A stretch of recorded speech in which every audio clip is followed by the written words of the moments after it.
Final Fantasy Peasant is the name of his channel? Wait, what? Okay, let's read this description for a second. This guy, Pez. Well, we'll skip through stuff if we need to. This one's 23 minutes, or 27 minutes, so it's not terrible. There are moments in RPG and fantasy video game storytelling that strike harder than a feral tonberry. But this 14 Shadowbringers moment, the arrival at Amaurot, created by Emet-Selch, is single-handedly one of the most conceptually amazing lore drops I've experienced. For an MMORPG, story to craft such a thought-provoking, inspiring yet tragic concept blows my mind. The ending of Shadowbringers is bound to be a good one, but I had to talk Amaurot and Emet-Selch before the ending descends. A god-tier concept that had this peasant curled into existential crisis. Never expected the story to tie in the lore of Hydaelyn, Zodiark, Icons, and the Ascians so beautifully. I know, I do get distracted. I'm sorry. I got to do a random on-the-fly video. We're getting to that saucy part in Shadowbringers, Can you guys hear it? At least, where things are just moving at such a crazy, breakneck, conceptually incredible pace that I can't even keep up with it. So I kind of want to do these on-the-fly vids. And before I start, I just want to say I've not finished Shadowbringers. In fact, today's going to be my Okay, good. finale. Good. You might be seeing this video. You can finish since you sucked it. Aww. So That's neat though, that it was translated and everything, and you could play it. Everything I discuss, I'm very much aware I might be missing information. I might be getting spun a bunch of bullshit by Emet-Selch, and by next episode it all completely changes, because that's what Shadowbringers has been, man.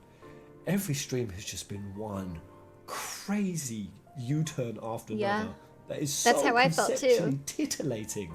Man, this stream with Amaurot arriving in, I mean, just that. There's an office of concepts. To find out that this is what the Ascians really are. After playing 14 for 3 years. Yeah. Oh, God. It's almost overwhelmingly beautiful. It was overwhelmingly beautiful. At the same time. And this is what I think my favorite part of it was that not only was it overwhelming and beautiful, but you get to the Tempest, and you get to those quests where you can debate with the other ancients, and they do it in such a manner where like no one gets upset.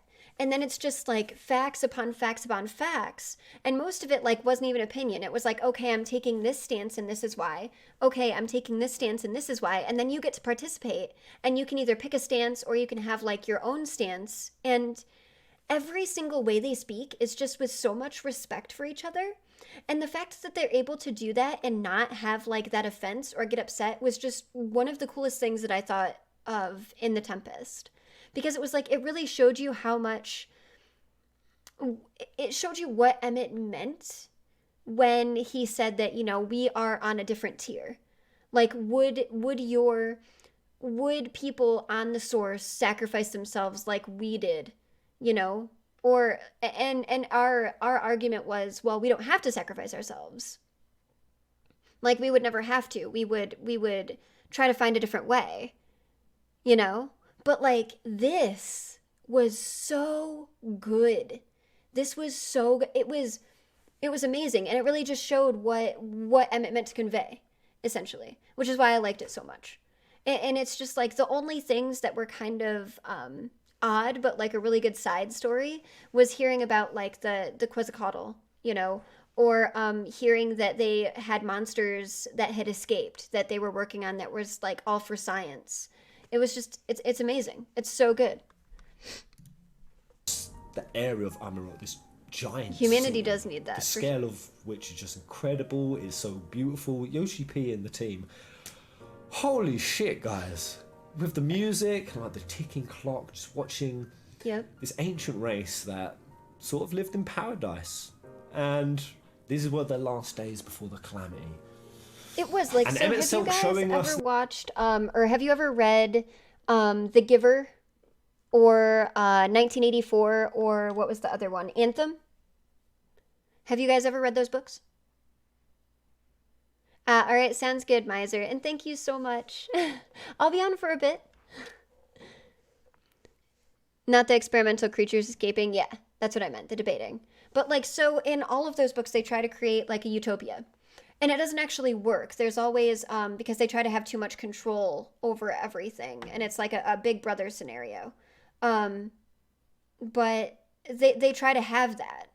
And so that's how I felt about the Tempest, where they created that utopia, but it actually worked. But the issue was that it was like I'm gonna attribute this to so many books. So if you guys have read Cat's Cradle, which is by Kurt Vonnegut, and it's all of these instances where the protagonist can see how they're putting too much into science and they're letting that get away with them, you know? And that's kind of like how, like, what happened in The Tempest. Like, everything was perfect, and then that happened. Thank you. Here you go. Ham and salami. Wait. Pepper jack and spicy mustard. Thank you. You're welcome. I love you. What? The dog just ran into one of the glass doors. Oh. Make sure she's fine.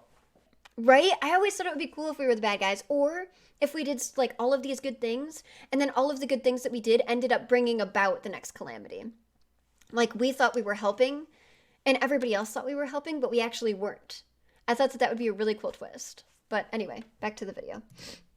I'm very much aware that this is Emet-Selch, his conception of it, his creation, the morality of it, the ethics, the idea that Emmett wants to return all of these broken, fractured souls, fractured across 14 different reflections, back to their wholesome original state when they were essentially like gods. And this thing, as I'm walking around the city, I'm just... Is that really a title? Is Lisa's right fist his title? Is that really a title in the game? Because if it is, I want it. No, in the way that they communicate. I never knew that. that. Converse, you know, they're respectful, they're civilized.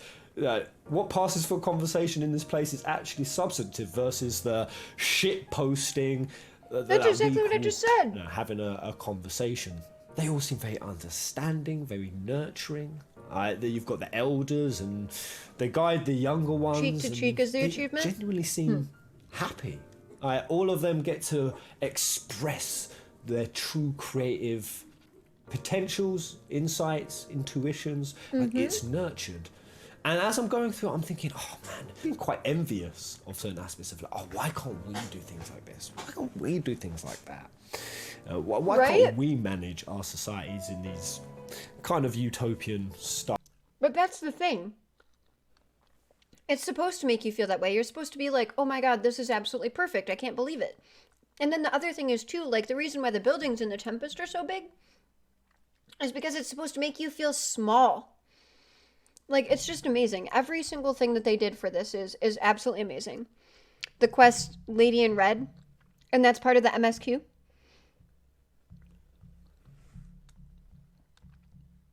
They discuss. Oh, he even says it's a utopian society. A council of them called it. Come together, wise elders. I mean, and I they used agree all as those novels as an example, What's a good and idea? to help me with my point. But what's still, a bad idea? And they become so harmonious with it that some of the things that they've agreed is not to wear their own clothing, because by doing so other people won't be made to feel inferior, you won't have insecurity issues, you won't suddenly be competing for who has the best clothing. Or that's the most like a expensive super clothing. like, and essentially you wouldn't be sowing seeds of like existential insecurity or feelings of inferiority. That's like a super crazy debate and conversation too, because there are people for things like this. So like, he's talking about how they're all dressed the same.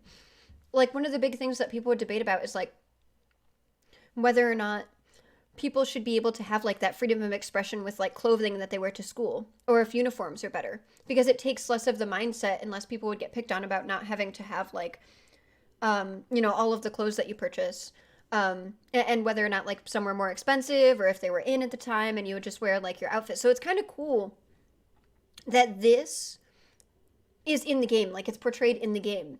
And it's just like that whole the reason why I like Stormblood so much, which a lot of people like, if they rank the expansions for 14, like they don't rank Stormblood as high because it doesn't have like dragons, it doesn't have like that thrilling story, it's just mainly battles. But for me, I like Stormblood because it was all about like that morality and having Xenos, and like whether or not Xenos was actually like crazy, whether you could actually feel for him. Like, there's just so much to it. It's amazing.